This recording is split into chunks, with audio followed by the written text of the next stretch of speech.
We've had some conversations over the last year about the Common Core, and teachers have begun to examine those very closely, take a look at those.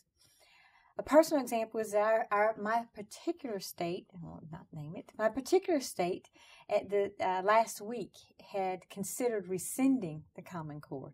It went before the Board of Education, and the board members, 2 of them, said that we were doing just fine with the standards we had. Why do we need these new ones? Although last November they had voted on actually adopting these. Then we had an election and we lost 4 people who said yes. So, my point is, though, it passed that we kept the Common Core. It was a teacher, all the teachers in the state, who were actually making calls to the Board of Education members' offices and telephones asking to keep the Common Core. And that is a pretty substantial move on our part.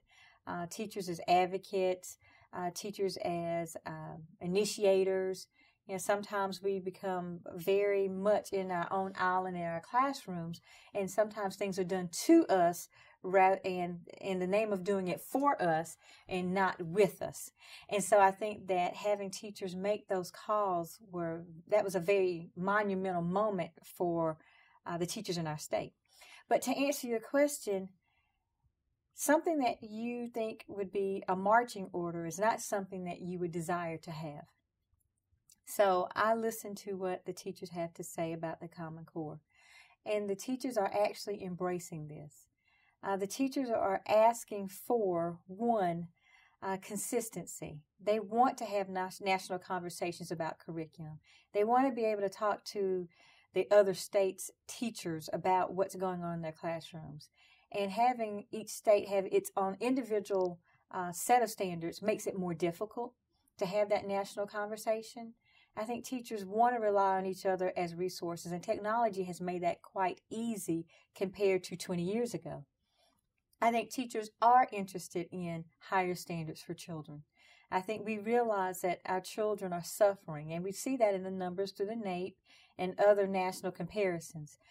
They want rigor in their content. They want their students to come to another level.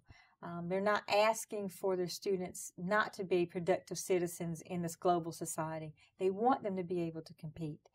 I think also the teachers feel like what the Common Core is asking for it's not too much. It's exactly what we need.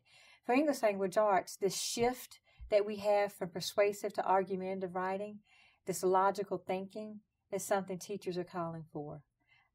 The fact that persuasive and argumentative are very close is helpful, but also moving more towards logic versus emotion in your discussion and being able to support your claims, that's something that teachers are asking for, to be able to teach their students. That's a very good skill, whether you're taking the LSAT, if you're going to go into any profession, being able to give your side of the argument in a logical manner.